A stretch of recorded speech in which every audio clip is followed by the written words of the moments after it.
Bonjour à tous et à toutes, que la paix du Seigneur soit avec vous tous. Aujourd'hui, nous venons vous parler du mystère du 30 avril. Nous n'allons pas prendre beaucoup de temps à travers cette vidéo. Soyez attentifs et suivez bien le mystère du 30 avril. En parlant du 30 avril, nous allons vous dire pourquoi nous parlons de cette date. C'est parce que en 1980, cette date a marqué une grande période, un grand mouvement dans le monde, ainsi spécialement dans la République démocratique du Congo, à l'époque Zaïre. Nous ne pouvons pas parler de cette date sans mentionner le nom du prophète Kadima Bakenye Musangilai, que l'on appelle Kadima le Mouakwidi, né le 23 juillet 1928 à Luebo, dans la province du Kasai central, ville de Kananga, République démocratique du Congo. Kadima a fait ses études primaires et secondaires. Il s'est marié et a eu des enfants. Il a exercé plusieurs métiers en tant qu'être humain. En 1963, sa vie a changé. Et voilà pourquoi nous venons vous parler de son parcours qui est associé à cette grande date du 30 avril. En 1963, le 19 novembre, Dieu du ciel a parlé à cet homme, Kadima Bakenye Musangilai. À travers leur conversation, Dieu ne cessait de l'appeler mon fils. Ainsi, une chose qui est spirituellement très importante, quand Dieu parle à un être humain, il ne l'appelle pas mon fils, il l'appelle par son nom. Mais cet homme que Dieu a appelé mon fils, il est bel et bien le Fils de Dieu tant attendu. Le message qu'il apporte dans cette révélation, dans la conversation qu'il a eue avec Dieu, le message qu'il apporte, c'est le message de la réédification de l'Église de Dieu sur la terre. Kadima est donc porteur de la mission de fin des temps. Nous l'appelons le Christ du second avènement, le Christ de fin des temps. Il est ainsi l'accomplissement de messages de plusieurs prophètes bibliques et extra-bibliques.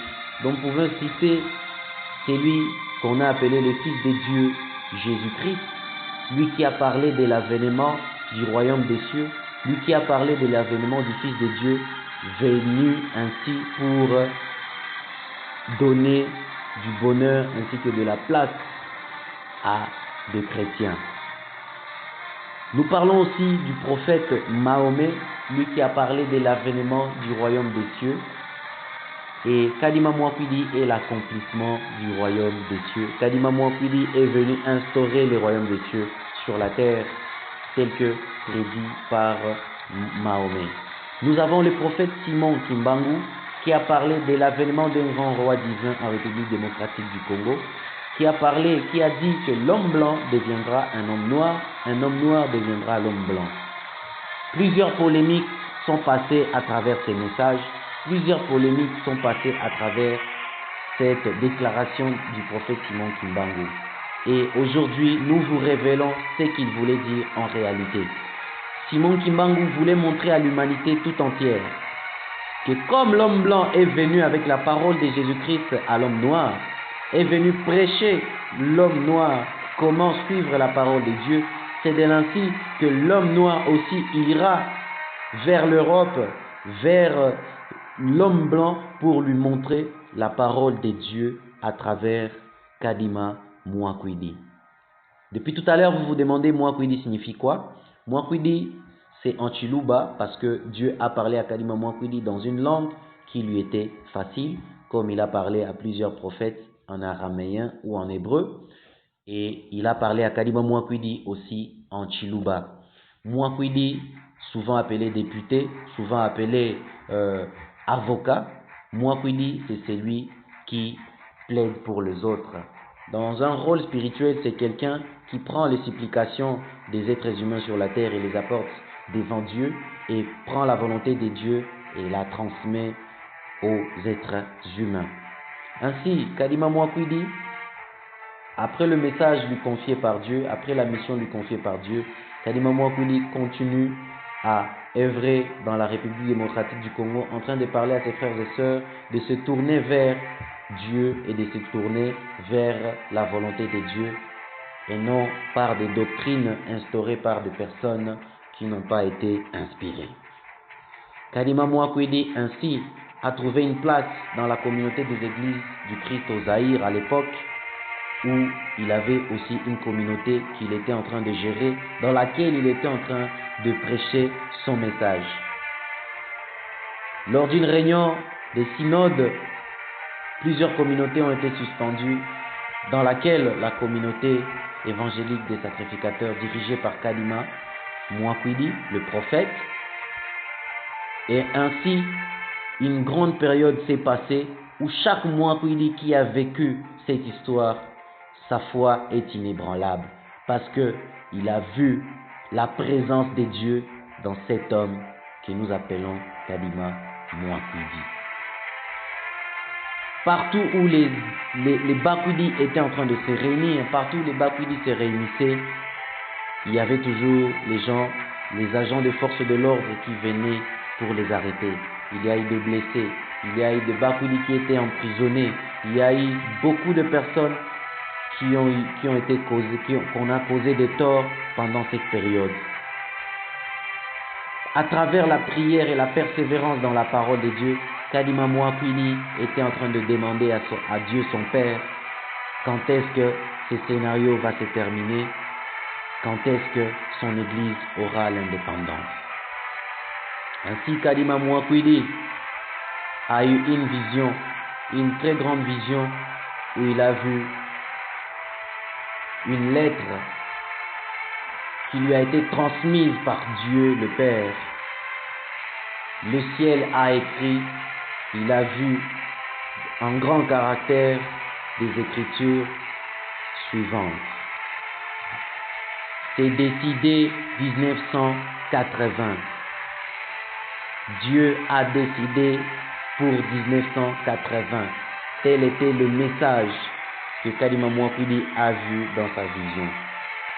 Il a ainsi transmis le message à ses disciples et leur a dit de persévérer dans la prière. L'année 1980 a commencé.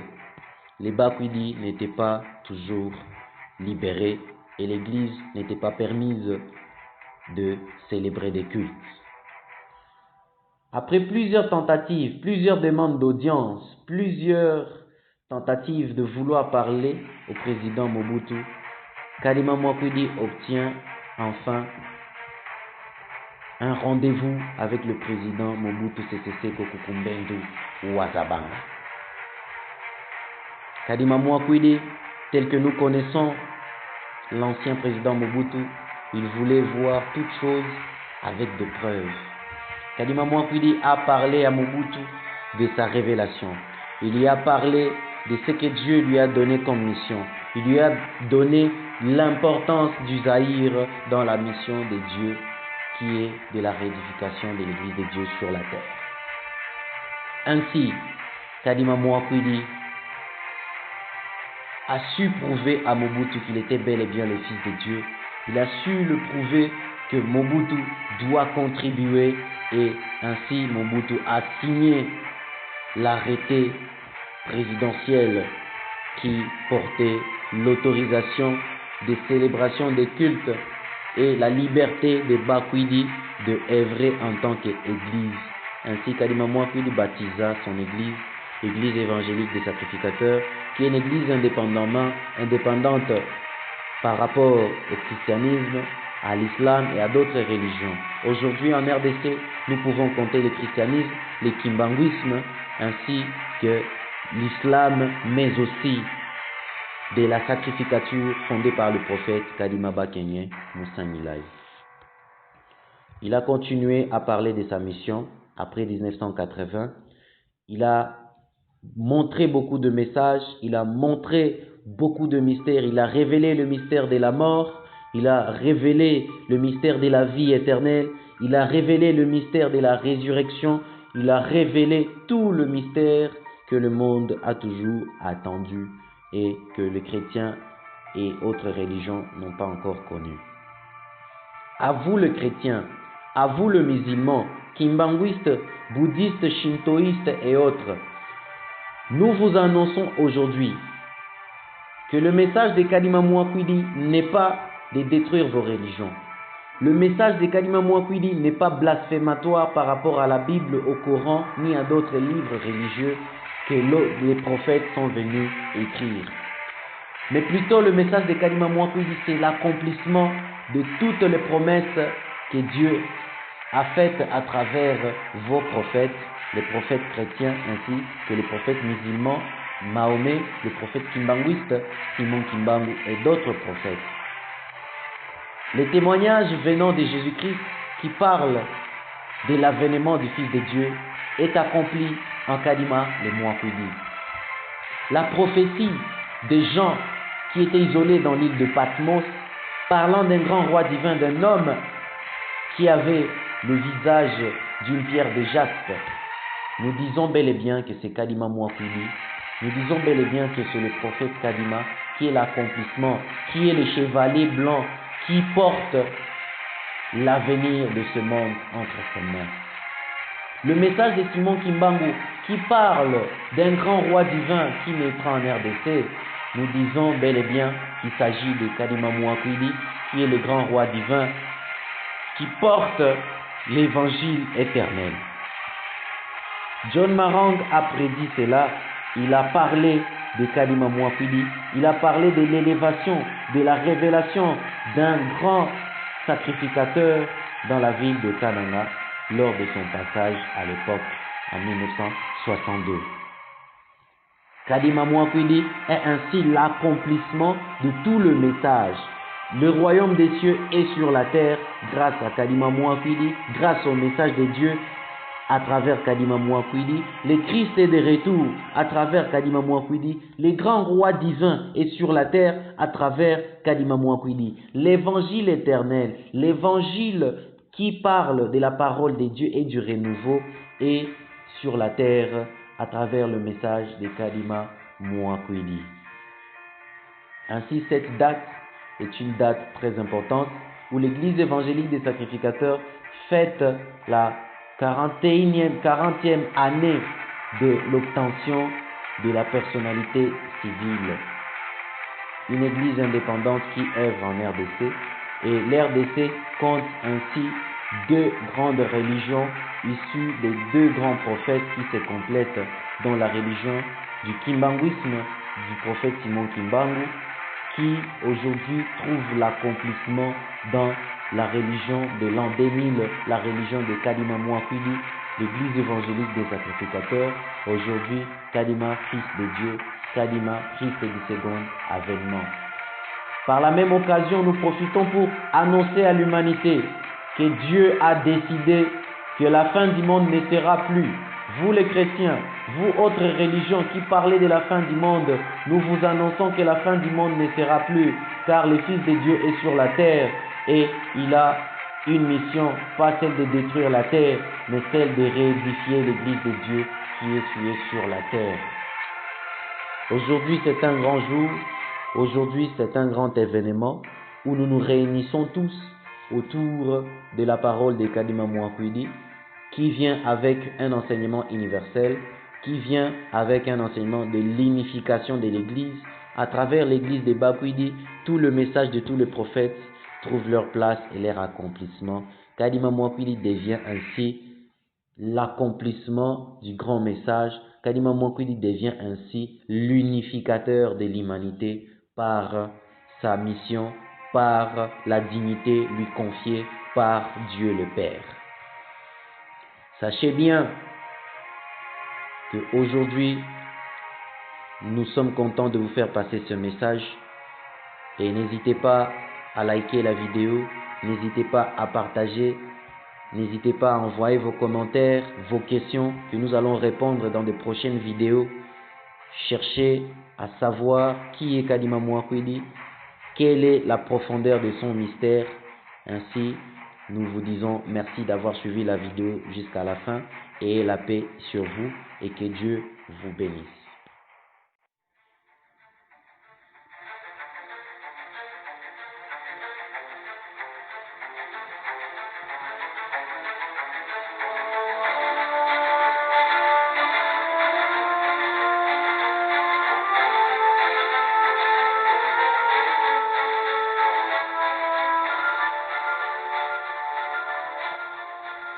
Bonjour à tous et à toutes.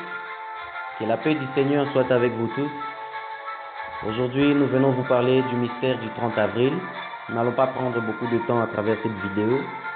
Soyez attentifs et suivez bien le mystère du 30 avril.